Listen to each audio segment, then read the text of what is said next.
歡迎收睇 G-Chain Ultra。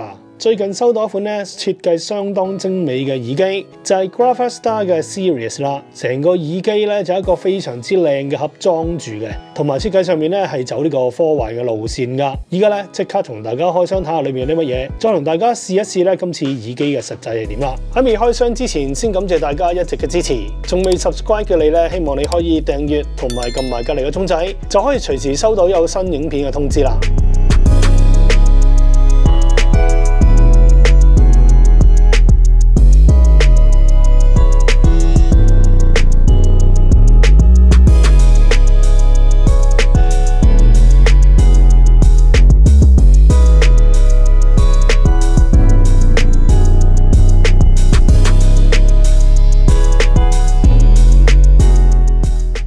好啦，開箱嘅部分睇完啦，即刻同大家睇下今次 Graphite-Star 嘅 Series 先啦。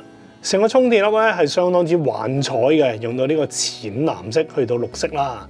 咁望埋去咧就已經好有一個咧科幻嘅飛機艙裏邊嘅感覺嘅。正面咧就印翻呢個 Graphite-Star 嘅 logo 啦，而上邊呢一度咧就有一啲咧好似鐵桿嘅感覺啦，就好似咧喺個飛機艙裏頭架起咗嗰個支架咁樣嘅。官方亦都講到啦，充電粒係用呢個鋅合金咧做呢個外殼嘅物料嘅，咁就比一般咧塑膠啦更加之耐用啦，同埋咧有防刮嘅作用嘅。咁旁邊呢度咧就會有個按鈕啦，當你一撳咧，你就可以打開咗個蓋啦，然之後就可以攞耳機出嚟噶啦。而底部呢就有一個 USB Type-C 嘅充電口啦，同埋一個 reset key 嘅。當你長撳5秒嘅話咧，就可以成對耳機 reset， 重新再 pair 過噶啦。而收納倉亦都有一個磁吸嘅安排嘅。咁只要咧將耳機放入去啦，咁就已經好牢固咁樣攝住噶啦。就算點用力搖咧，佢都唔會跌翻出嚟嘅。個吸力咧相當之強勁噶。好，咁啊睇睇耳機方面啦。咁今次耳機咧成個造型啦，就同翻呢個充電一樣啦，亦都係一個熒光綠色嘅感覺啊。咁啊襯托出嚟咧相當有科幻感啦。咁望埋去成粒耳機咧就唔算話好大隻嘅啫，每邊咧只有5個 gram 嘅啫，亦都係相當之輕噶啦。而同時亦都配備咗呢個離耳嘅偵測感應嘅。當你拎開咗個耳機嘅時候咧，其實會自動停咗個音樂啦，再戴翻上耳機咧就會繼續播放噶啦。咁呢個都係相當之方便嘅。至少拎喺耳機之後咧，你就可以慳翻啲電啦，唔使 keep 住咁樣播啦。咁另外耳膠方面咧，我自己覺得咧非常之啱我耳型嘅，所以佢嘅隔音咧，我覺得做得唔錯，同埋佢呢個直膠嘅質感咧都係柔軟啦，戴上耳仔咧都係冇乜壓力嘅。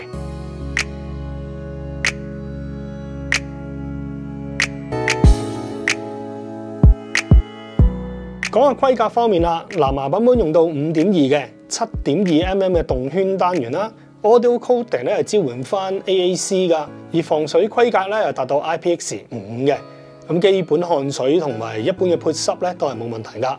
低延遲方面咧，去到呢個超低延遲效果啦，能夠去到65個 millisecond 嘅。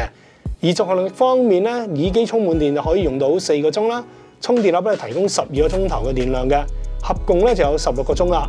整體嘅續航力方面咧，我個人係覺得咧係短咗些少嘅。呢一方面咧，大家用起上嚟嘅時候咧就要注意一下啦。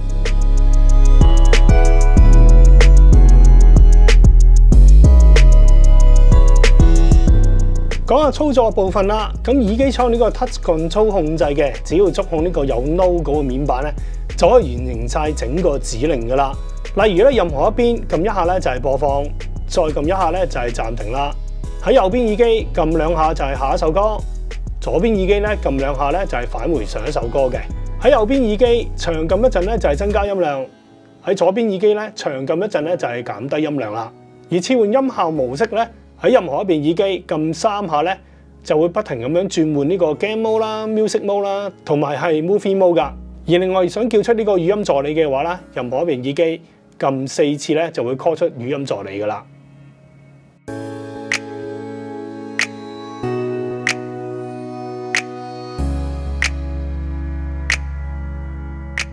講下隔音方面啦，耳膠我自己本身就覺得咧幾啱我耳型嘅，所以咧都得到一個咧非常之好嘅隔音效果嘅。只要戴上去咧，大部分嘅聲音咧都可以隔到噶啦。咁對於我嚟講都隔到7-8成咁多噶。咁當播放埋音樂嘅時候咧，就更加咧聽唔到周圍嘅聲音嘅。所以咧，我對佢嘅隔音係相當之滿意噶。咁喺呢個情況之下咧，咁我聽感咧得出嚟咧就係耳機嘅輸出咧係相當之大力嘅。咁用手機喺室內聽嘅話咧，大約開到1/3左右咧，已經係好夠聲噶啦。就算喺戶外咧，我都係再加多少少咧，已經非常之 OK， 唔能夠咧再開得太大聲啦。而聲音方面咧，整體嚟講咧都係暖口啦，同埋唔激烈嘅。音場咧同埋空間感都係算適中啦，立體感都係 OK 噶。3頻咧都可以話係平均嘅，稍稍咧有偏向呢個低頻啦。而量感咧都係算合格噶。不過咧質感方面咧，我就覺得比較肥厚一啲啦。人聲咧都算係幾舒服嘅，但係咧整個嘅調音咧都略為咧係比較平淡一啲，就冇乜高低起伏嘅感覺㗎。咁聽得耐咧都有少少悶嘅情況出現。咁啊講到嗰3個模式啦，咁我逐個都係試過去聽過嘅，咁都想同大家分享一下啦。咁喺 Music Mode 嘅情況之下咧，人聲咧就會比較亮一啲嘅，比較貼面一啲添啦。3頻咧都係達到呢個平均效果，低頻咧就較為實在同埋有質感啦。